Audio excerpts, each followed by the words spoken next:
जय माता जी students, welcome to our YouTube channel Dhyan commerce, the key of success. जय माता जी dear students, welcome back to online lecture of Dhyan commerce. BCom semester 4 में taxation subject के अंदर कैपिटल गेन टॉपिक के अंदर आज के इस लेक्चर के अंदर हम नए सम्स के साथ नए सेक्शन देखने वाले हैं। आगे हमने बहुत सारे सम्स किए हुए हैं, मोस्टली 99% वो रिवीजन वर्क होगा, सिर्फ 1% एक नया टॉपिक है जो हमें डिस्कस करना है। बाकी पूरा जो वर्क है वो रिवीजन वाला है ताकि हमें प्रैक्टिस भी हो जाए और नई जो एक सेक्शन है उसका हम इंट्रोडक्शन भी कर दे। तो चलिए आज के लेक्चर की हम शुरुआत करते हैं फर्स्ट सम के साथ। सम नंबर 13 होमवर्क में आपको करना है सम नंबर 10। आपको सुधीर प्रकाशन की बुक के अंदर मिल जाएगा पूरा सम। आपको स्क्रीन के ऊपर भी सम दिखाई दे रहा होगा। नई जो सेक्शन अभी हमने बोली वो है सेक्शन 112A, लेकिन इसका यूज हमने आगे किया हुआ है। जो हम लिस्टेड शेयर्स में इन्वेस्टमेंट करते थे वो यहाँ सेक्शन 112A उसके तहत कुछ रूल्स एंड रेगुलेशन है, सम के अंदर हमने ऑलरेडी आगे डिस्कस किया हुआ है। चलो अब ये जो सेक्शन है उसे हम कहते हैं grand fathering provision. Grand fathering provision. तो ये ग्रैंड फादरिंग प्रोविजन क्या होता है? तो जब कभी भी हम कोई भी असेट सेल करें और इन्वेस्टमेंट जो है वो अगर हमारा लिस्टेड शेयर्स जो है उसमें है वो हमने सेल किया हुआ है तो वो लिस्टेड शेयर्स और उसके अंदर खास सिक्योरिटी ट्रांजैक्शन टैक्स वो पे किया हुआ होना चाहिए। तो ही हमें ये जो सेक्शन है 112A ग्रैंड फादरिंग प्रोविजन उसका यूज करना है। कब ये सेक्शन अप्लाई होगी? जब हमने लिस्टेड शेयर्स सेल किए हो तब।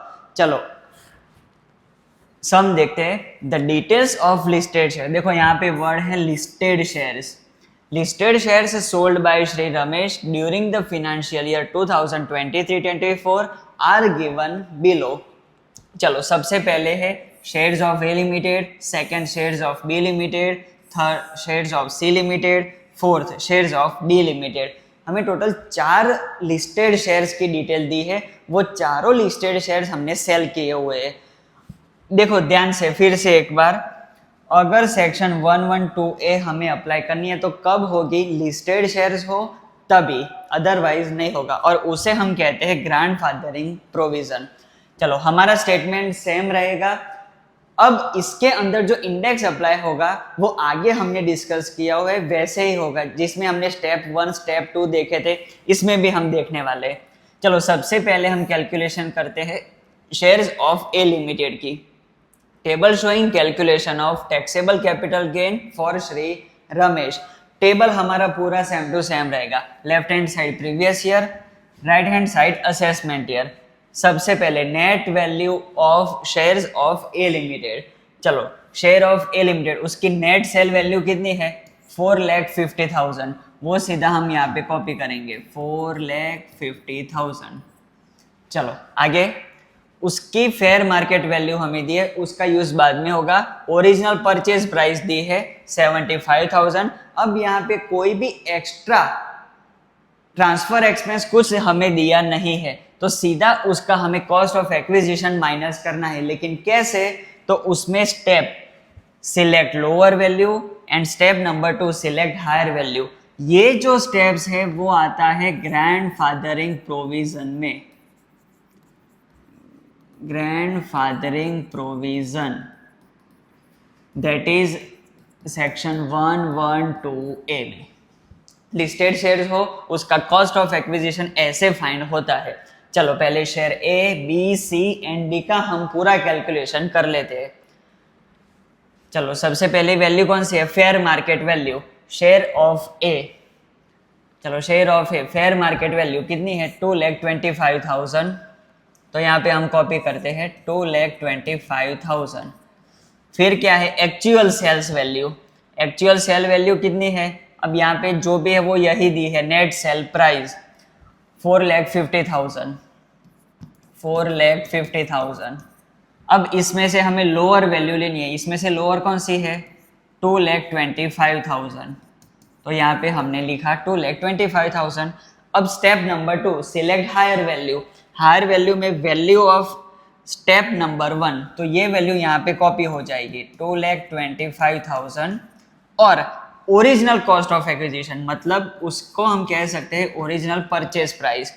शेयर ए की ओरिजिनल परचेज प्राइस कितनी है 75,000, तो यहाँ पे 75,000, दोनों में से हायर वैल्यू कौन सी है तो 2,25,000, ये हो जाएगा हमारा कॉस्ट ऑफ एक्विजिशन 2,25,000, वो यहाँ पे हम कॉपी करेंगे 2,25,000।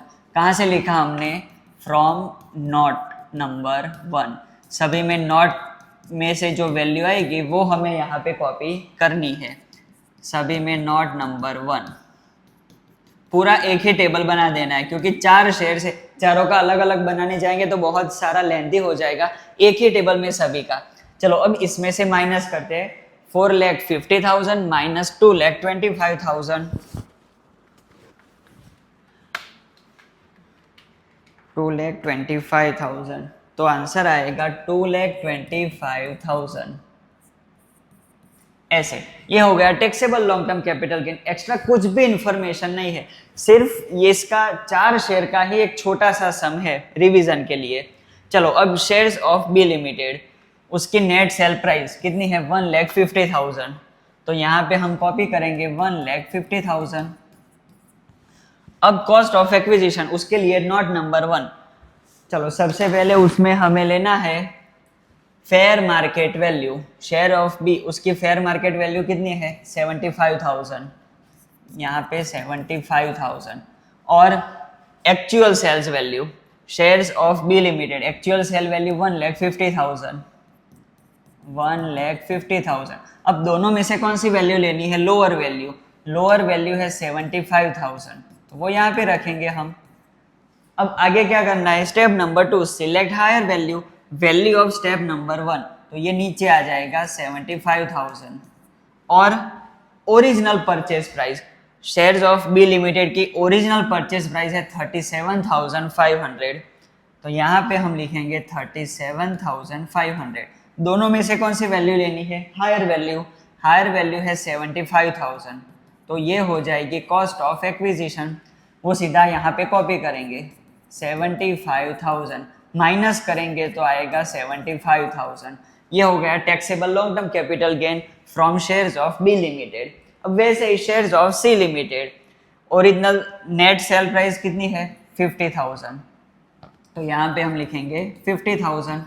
अब कॉस्ट ऑफ एक्विजिशन उसके लिए नोट नंबर 1, पहले क्या लेंगे हम fair market value, shares of C limited उसकी है फेयर मार्केट वैल्यू 75,000, वो यहाँ पे हम कॉपी करेंगे 75,000। नीचे क्या लेना है हमें एक्चुअल सेल्स वैल्यू, तो एक्चुअल सेल्स वैल्यू है 50,000, तो वो यहाँ पे हम लिख देंगे 50,000। अब इसको कंपेयर करो, इसमें से कौन सी वैल्यू लेनी है higher value sorry lower value, तो दोनों में से लोअर है 50,000, तो ये वैल्यू आएगी 50,000। अब स्टेप नंबर 2, अब तो माइंड में फिक्स हो गया होगा select higher value, value of step number 1, तो ये वैल्यू सीधा यहाँ पे कॉपी 50,000 और क्या लेना है ओरिजिनल परचेज प्राइस, सी की ओरिजिनल परचेज प्राइस है 60,000, वो यहाँ पे लिखेंगे हम 60,000। अब दोनों में से कंपेयर करके हमें लेनी है हायर वैल्यू, हायर वैल्यू है 60,000, तो ये हो गई हमारी कॉस्ट ऑफ एक्विजिशन, वो यहाँ पे टेबल में कॉपी कर दो 60,000। अब देखो 50 में से 60 जाए तो कितना आएगा -10,000, -10 मतलब होगा लॉस, 10,000 लॉस।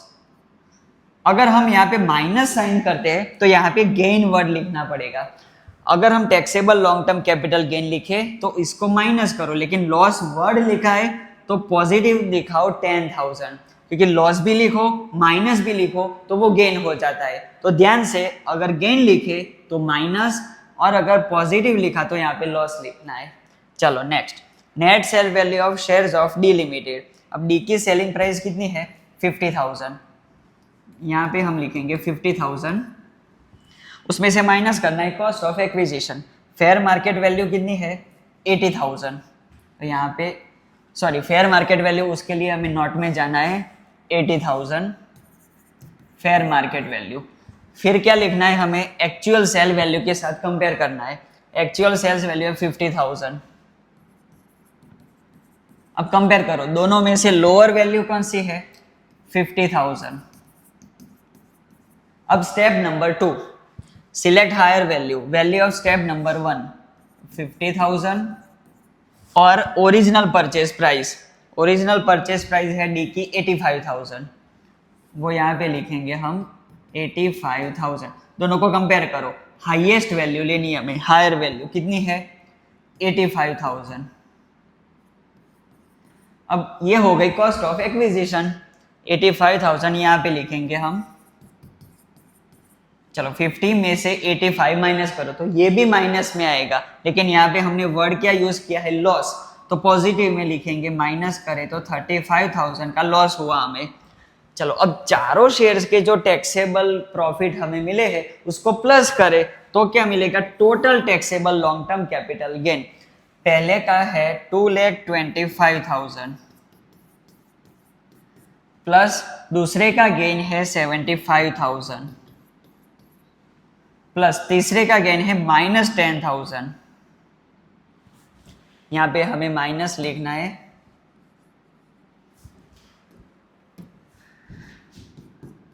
-10,000 एंड लास्ट में भी लॉस है -35,000। अब यहाँ पे माइनस क्यों साइन लिखी हमने, क्योंकि यहाँ पे गेन वर्ड यूज किया है इसलिए। चलो प्लस माइनस करेंगे तो टोटल मिल जाएगा हमें 2,25,000 प्लस 75,000 -10,000 -35,000, तो टोटल आंसर आएगा 2,55,000। ये फाइनल आंसर हो गया हमारा। ऐसे हमें काम करना है। चलो अब इसका आप स्क्रीनशॉट ले लीजिए, ये पूरा टेबल और इसके बाद ये नोटिंग। चलो ले लिया स्क्रीनशॉट। अब next sum number 11, Shri Ashok Parikh gives following particulars of his investments. अब यहाँ पे हमें बहुत सारी असेट्स दी है, उसकी date of purchase, cost, date of sale, sales price, fair market value हमें दी है और नीचे हमें 2 पैराग्राफ दिए। He has purchased a flat for personal residence in Mumbai on 31st October 2023 for rupees 25 lakhs. He has incurred an expenditure for rupees 5,000 on registration and brokerage on sale of house property at Pune. अब ये जो पुणे की property है उसमें 5,000 का expense किया हुआ है। हमें क्या फाइंड करना है, you are required to compute the taxable capital gain for the assessment year 23-24, cost of inflation index financial year 2001-2। अब यहाँ पे हमें इंडेक्स कॉस्ट दिए हैं, उसका यूज हमें आगे करना है। चलो सम की शुरुआत फिक्स सेल वैल्यू के साथ होती है। अब यहाँ पे टोटल 6 असेट्स दी है हमें, तो पूरा स्टेटमेंट हमें 6 बार मतलब कॉपी करना पड़ेगा। स्टेटमेंट तो एक ही बनेगा लेकिन 6 असेट्स का हमें काम करना है, कैलकुलेशन करना है। चलो सबसे पहले अब यहाँ पे वर्ड देखो, अनलिस्टेड शेयर्स है तो उसमें ग्रैंडफादरिंग प्रोविजन अप्लाई नहीं होगा। चलो पहले क्या है, shares of A limited, shares in unlisted companies, sale value of A limited shares. Table हमारा फिक्स है, पहले हेडिंग देना है, left hand side previous year, right hand side assessment year. Share A की सेलिंग प्राइस वो हमें सम में से मिल जाएगी, ये रही सेल प्राइस 35,800, तो यहाँ पे हम लिखेंगे 35,800। फिर क्या माइनस करना है, transfer charges, shares of A limited, उसमें ट्रांसफर चार्जेस दिया है कुछ, देखो टेबल में नहीं है, पैराग्राफ में भी नहीं है, सिर्फ एक्सपेंस किसके ऊपर है, पुणे की जो असेट्स है उसके ऊपर, तो यहाँ पे ट्रांसफर चार्जेस में आएगा डैश, तो नेट सेल वैल्यू कितनी हो जाएगी 35,800। चलो अब उसमें से माइनस करना है हमें index cost of acquisition. Index कब अप्लाई होगा, जब लॉन्ग टर्म असेट्स हो तभी। चलो अगर 2001 से पहले का परचेज है तो फेयर मार्केट वैल्यू के साथ कंपेयर करना है, ये नहीं भूलना है हमें। देखो 1999 में परचेस किया हुआ है तो फेयर मार्केट वैल्यू के साथ कंपैरिजन होगी। एक्चुअल प्राइस है 1999 में 7000, वैल्यू एज ऑन 1999 7000 और value as on fair market value 2001 10,000। Fair market value as on 2001 कितनी है 10,000। अब इसमें से कौन सी वैल्यू लेते हैं हम, जो भी हायर हो वो वैल्यू लेते हैं। यहाँ पे प्रिंटिंग मिस्टेक है, whichever higher is taken, क्या आएगा whichever higher is considered. तो यहाँ पे हायर वैल्यू कौन सी है 10,000, ओरिजिनल कॉस्ट उसमें लेंगे हम 10,000 इनटू ऊपर आएगा इंडेक्स ऑफ सेलिंग ईयर, नीचे आएगा index of purchase year. Selling year always हमारा होगा प्रीवियस ईयर, उसका होता है इंडेक्स 348। और अगर प्रीवियस ईयर में परचेज ईयर में फेयर मार्केट वैल्यू के साथ कंपेयर किया है तो 100, तो इसका आंसर आएगा 34,800। इसका सिंप्लीफिकेशन, चलो नेट सेल वैल्यू में से माइनस करेंगे इंडेक्स कॉस्ट, तो इसका आंसर आएगा 1000 रुपीज। ये क्या मिला हमें लॉन्ग टर्म कैपिटल गेन, और ये टैक्सेबल भी हो जाएगा क्योंकि इसमें कुछ इन्वेस्टमेंट नहीं किया हुआ है, तो ये हो गया taxable long term capital gain 1000। First asset का काम पूरा। स्टेप फिक्स है, फिर से बता देता हूँ। पहले सेल वैल्यू लिखो, उसमें से सेलिंग एक्सपेंस माइनस करो तो नेट सेल वैल्यू मिलेगा, उसमें से कॉस्ट ऑफ एक्विजिशन माइनस करो, लॉन्ग टर्म है तो इंडेक्सेशन करो और वो माइनस करो तो taxable long term capital gain मिल जाता है। अगर इन्वेस्टमेंट कहीं पे है तो वो भी उसको डिडक्शन में ले लो, एग्जेम्पशन में ले लो तो टैक्सेबल मिल जाएगा। चलो अब नेक्स्ट असेट, अब उसके लिए बी लिमिटेड की हमें लेनी है सेलिंग प्राइस। सेलिंग प्राइस कितनी है 2,73,780, 2,73,780। चलो उसमें से हमें क्या माइनस करना है, ट्रांसफर चार्जेस नहीं है तो डैश, नेट सेल वैल्यू भी सेम हो जाएगी 2,73,780। अब इसमें से माइनस करो इंडेक्स कॉस्ट ऑफ एक्विजिशन, अब यहाँ पे आएगा whichever higher is considered. चलो पहले उसकी परचेज प्राइस देखो कितनी है, 2001 में परचेज किया है तो फेयर मार्केट वैल्यू के साथ कंपैरिजन करना है। वैल्यू एज ऑन 2000 10,000,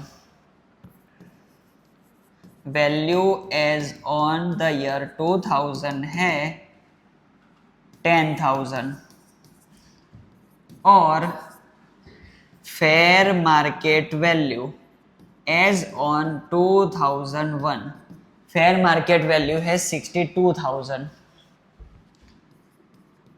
दोनों में से जो हायर है उसको हम कंसिडर करेंगे, तो ओरिजिनल कॉस्ट में आएगा 62,000 इनटू ऊपर सेलिंग ईयर का इंडेक्स 23-24 का होता है 348 और purchase year fair market value है तो उसका आएगा 100। चलो अब इसका सिंप्लीफिकेशन, 62,000 इंटू 348 डिवाइडेड बाई 100, 2,15,760। अब इसे माइनस करें 2,73,780 तो हमें मिलेगा long term capital gain 58,020 rupees. अब इसमें कुछ इन्वेस्टमेंट नहीं है तो क्या हो जाएगा taxable long term capital gain. ये हो गया शेयर बी का काम पूरा। चलो अब next shares of C limited, उसकी सेलिंग प्राइस कितनी है 26,000। कब सेल किया 30 दिसंबर 23 को, परचेज कब किया था 31 जनवरी 2023। तो फर्स्ट टाइम यहाँ पे सब में आ रहा है शॉर्ट टर्म कैपिटल गेन, इसमें शॉर्ट टर्म कैपिटल गेन होगा। चलो सेलिंग प्राइस कितनी है 26,000, sale value of C limited 26,000 minus transfer charges नहीं दिया है सब में तो डैश माइनस करेंगे तो 26,000 नेट सेल वैल्यू हमें मिल गई। अब इसमें इंडेक्सेशन अप्लाई नहीं होगा क्योंकि शॉर्ट टर्म है, सीधा माइनस करो परचेज प्राइस 20,000, तो हमें मिलेगा शॉर्ट टर्म कैपिटल गेन 6,000। अब यहां पर भी सामने कुछ इन्वेस्टमेंट नहीं है तो ये क्या हो जाएगा, टैक्सेबल। चलो अब next shares of B limited. अब उसके लिए उसकी परचेज प्राइस और सेलिंग प्राइस दोनों को हमें देखना है। शेयर्स ऑफ डी लिमिटेड, उसकी सेलिंग प्राइस कितनी है 14,000, तो वो हम कॉपी करेंगे सम के अंदर 14,000।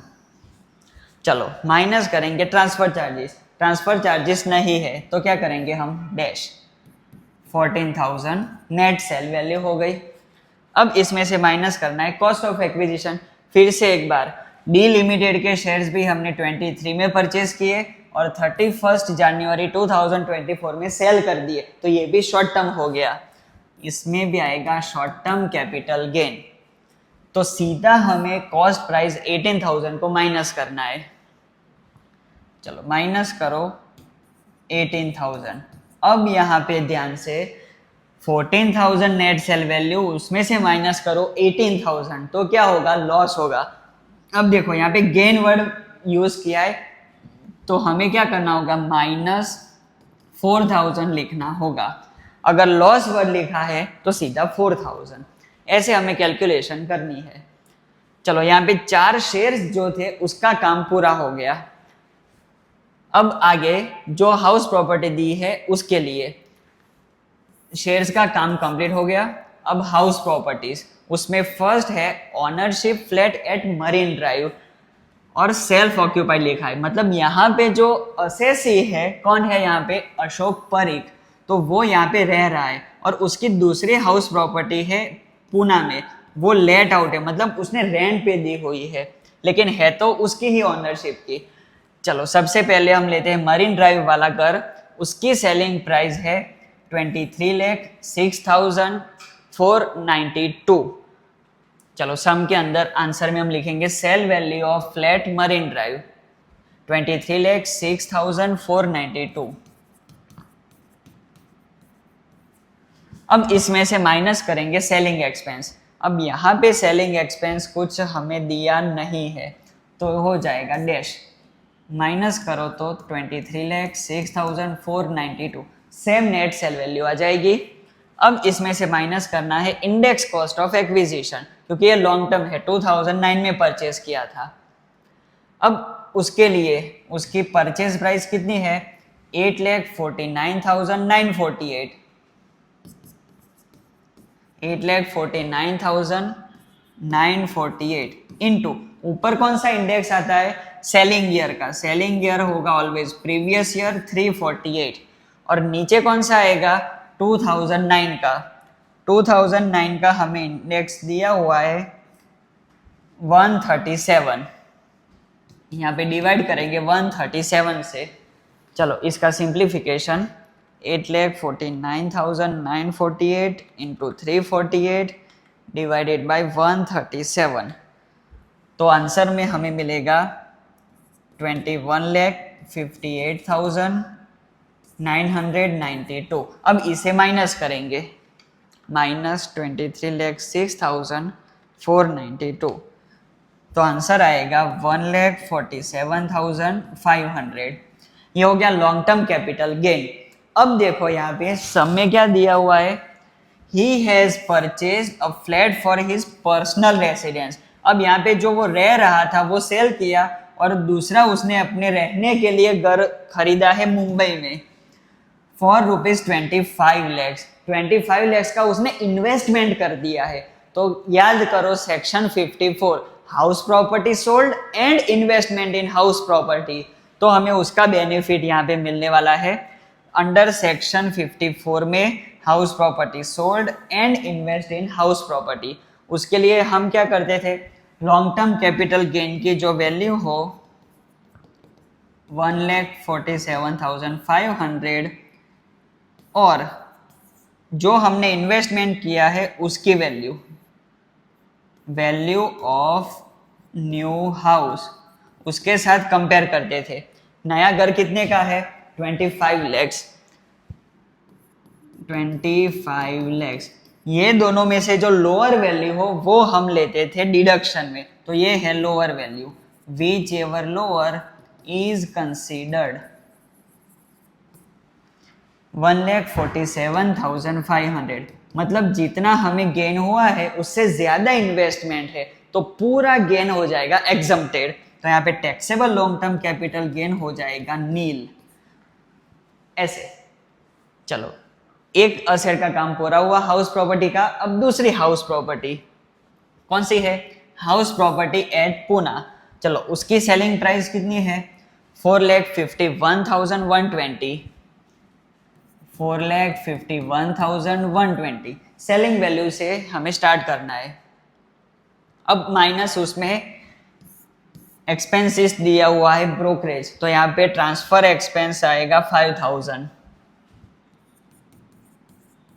चलो, अब इसे माइनस करेंगे तो नेट सेल वैल्यू हमें मिलेगी 4,51,120 माइनस 5,000 कितना होगा? 4,46,120। ये हो गई नेट सेल वैल्यू। अब इसमें से क्या माइनस करेंगे? Index cost of acquisition. चलो, उसके लिए उसकी परचेज प्राइस कितनी है? 169,880।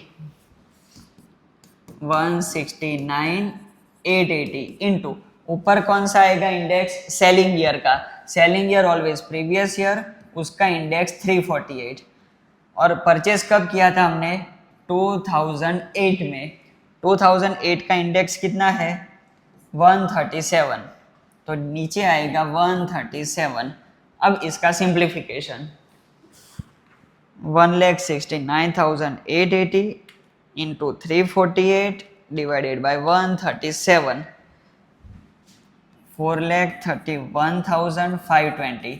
अब इसे माइनस करेंगे तो हमें मिल जाएगा long term capital gain 4,46,120 minus 4,31,520, 14,600। ऐसे हमें मिल जाता है लॉन्ग टर्म कैपिटल गेन। अब यहां पर भी कुछ इन्वेस्टमेंट नहीं है तो ये हो जाएगा टैक्सेबल।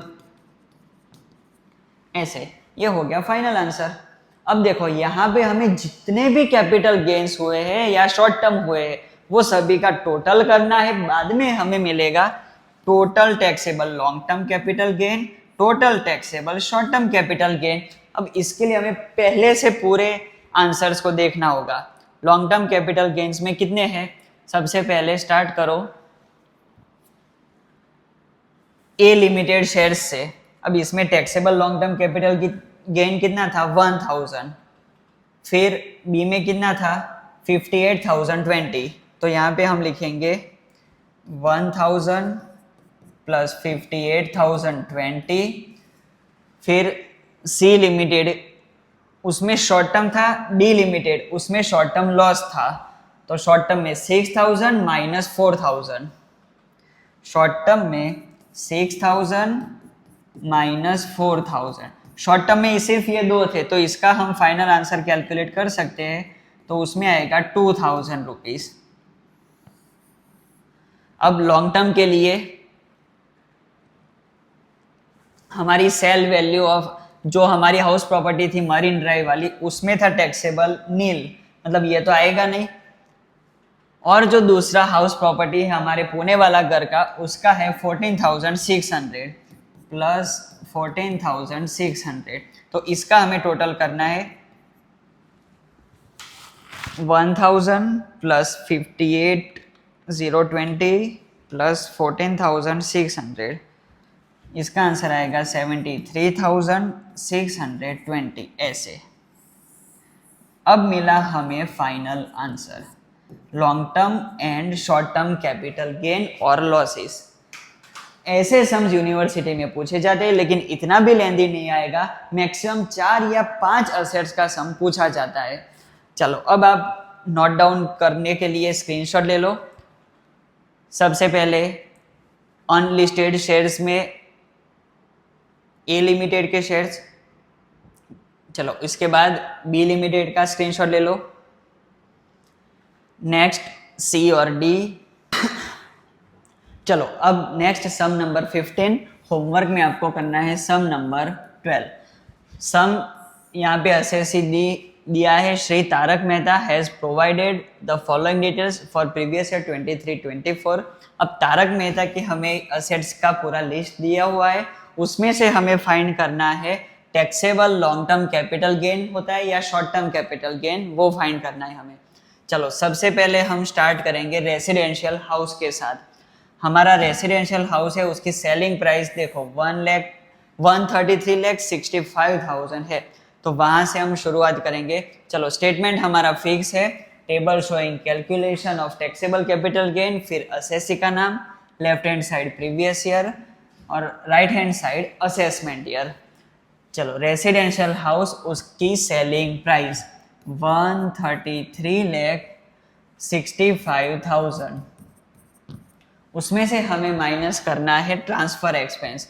ट्रांसफर एक्सपेंस हमें दिया है 45,000, तो यहाँ पे माइनस करेंगे 45,000, लेस करेंगे तो हमें मिलेगा नेट सेल वैल्यू 1,33,65,000 माइनस 45,000, 1,33,20,000। ये हो गई net cell value.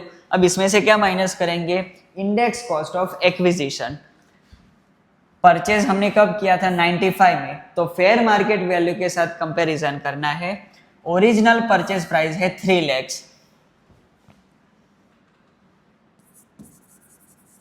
Value as on 1995 rupees 3 lakh, और कंपेयर करना है फेयर मार्केट वैल्यू के साथ। Fair market value as on 2001 कितनी है, ये देखो पैराग्राफ में दिया है, fair market value 35 lakh rupees 35 lakh. अब ये दोनों में से कौन सी वैल्यू लेंगे, जो हायर हो, हायर वैल्यू कंसिडर हमें करनी है एज ए ओरिजिनल कॉस्ट। तो 35 लाख इनटू ऊपर कौन सा आएगा, index of selling year. Selling year का होता है 348 प्रीवियस ईयर, और नीचे 2001 है तो 100 आएगा। अब इसका simplification 35 lakh into 348 divided by 100, 121,80,000। चलो अब इसे माइनस करेंगे 133,20,000, तो इसका आंसर आएगा 11,40,000। ये हो गया लॉन्ग टर्म कैपिटल गेन। अब हमें देखना है इस समय कहीं पे इन्वेस्टमेंट किया है तो हमें वो लेस मिलेगा।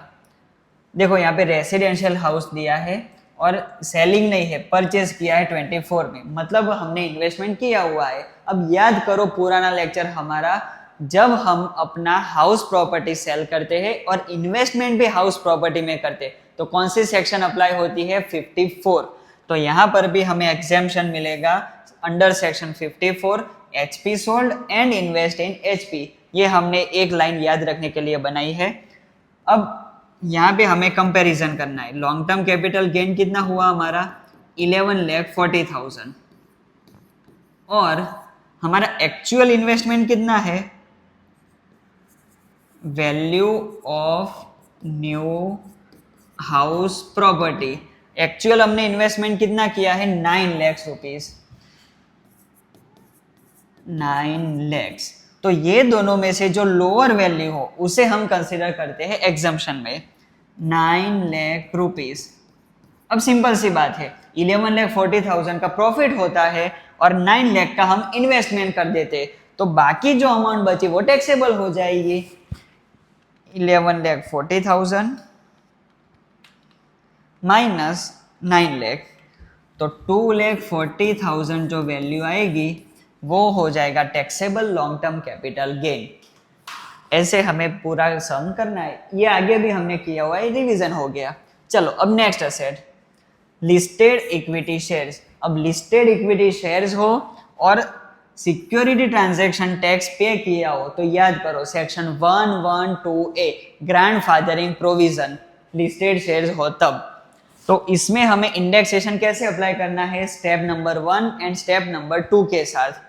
चलो सबसे पहले तो हम सेल वैल्यू लिखेंगे हमारी 10,50,400, sale value of equity shares 10,50,400 minus transfer expense. अब ट्रांसफर एक्सपेंस कितना है 2400, वो माइनस करेंगे। चलो 10,50,400 माइनस 2400, तो इसका आंसर आएगा 10,48,000 नेट सेल वैल्यू। अब इसका इंडेक्सेशन हमें करना है। Step number 1 select lower value, step number 2 select higher value. Fair market value, fair market value कितनी है लिस्टेड शेयर्स की 8,50,000, 8,50,000। और actual sale value, actual sale value कितनी है 10,50,400। ये दोनों में से जो लोअर वैल्यू हो वो लेंगे हम। लोअर वैल्यू है 8,50,000। चलो अब स्टेप नंबर 2, इसमें हायर वैल्यू लेनी है। किसमें से, तो पहले वैल्यू ऑफ स्टेप नंबर 1 ये नीचे कॉपी करो 8,50,000 और original purchase price, listed shares की ओरिजिनल परचेज प्राइस है 8,80,800, 8,80,800। दोनों में से कौन सी वैल्यू आएगी, हायर वैल्यू, तो ये रही हायर वैल्यू 8,80,800। ये हो गई कॉस्ट ऑफ एक्विजिशन। चलो यहाँ पे हम लिखेंगे 8,80,800 कॉस्ट ऑफ एक्विजिशन। अब इसे माइनस करेंगे तो मिलेगा हमें taxable long term capital gain 10,48,000 minus 8,80,800। इसका आंसर आएगा 1,67,200। चलो ये हो गया लिक्विडिटी शेयर्स का काम पूरा। Next personal motor car. अब पर्सनल मोटर कार जो है वो बिजनेस के नहीं है, वो कैपिटल असेट्स में कंसिडर नहीं होगी, तो इसकी कोई कैलकुलेशन हमें नहीं करनी है। It is not considered as capital assets, तो यहाँ पे डैश, कोई कैलकुलेशन नहीं करनी है। अब ज्वेलरी, ज्वेलरी की सेलिंग प्राइस देखो कितनी है 39 लैक्स, तो यहाँ पे सेल वैल्यू लिखेंगे 39 लैक्स। माइनस करना है ट्रांसफर एक्सपेंस, ट्रांसफर एक्सपेंस है 30,000, तो नेट सेल वैल्यू हमें मिलेगी, माइनस करो 39 लैक्स माइनस 30,000, 38,70,000। अब देखो यहाँ पे हमने ज्वेलरी कब परचेज की है 21 में, सेल कब की है 24 में। अब यहाँ पे 36 मंथ्स नहीं होते, इसके कारण यहाँ पे जो गेन होगा वो होगा शॉर्ट टर्म।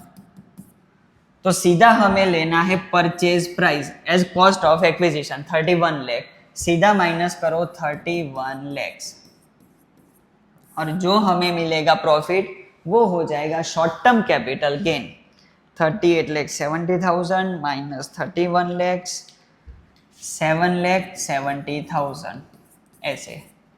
चलो अब यहाँ पे हमारी सारी असेट्स की कैलकुलेशन कंप्लीट हो गई। अब टोटल टैक्सेबल कैपिटल गेन, अब total taxable capital gain word use किया है तो long term and short term दोनों को साथ में ले लेंगे। पहले रेसिडेंशियल हाउस, उसका गेन है 2,40,000, फिर equity shares 167,200, 2,40,000 plus 1,67,200। Third assets उसमें तो कुछ है नहीं एंड ये शॉर्ट टर्म है, लेकिन इसमें प्लस कर देना है 7,70,000। अब तीनों का टोटल करें तो फाइनल आंसर हमें मिलेगा total taxable capital gain 2,40,000 plus 167,200 plus 7,70,000, 11,77,200। ये हो गया हमारा फाइनल आंसर। चलो अब पूरे सम का आप स्क्रीनशॉट ले लीजिए। ये है first asset residential house, second sale value of listed equity shares मतलब second asset listed equity shares, number 3 and 4 और लास्ट में टोटल टैक्सेबल कैपिटल गेन। चलो ले लिया स्क्रीनशॉट। अब बच्चों हमने मोस्टली सारे सम्स कवर कर लिए हैं, सभी मेथड्स कवर हो गई है, तो आप जो है वो एग्जाम के लिए पूरे तैयार हो। आगे के लेक्चर्स भी देख लेना, पूरा रिवाइज कर लेना वर्क, और खास सारी सेक्शन एक बार फिर से रिवाइज कर लेना, कोई भी डाउट्स ना रह जाए। तो आज का लेक्चर हम यहाँ तक रखते हैं। ऑल द बेस्ट, जय माता जी। Please like, subscribe, share and press bell icon for notification. Thank you.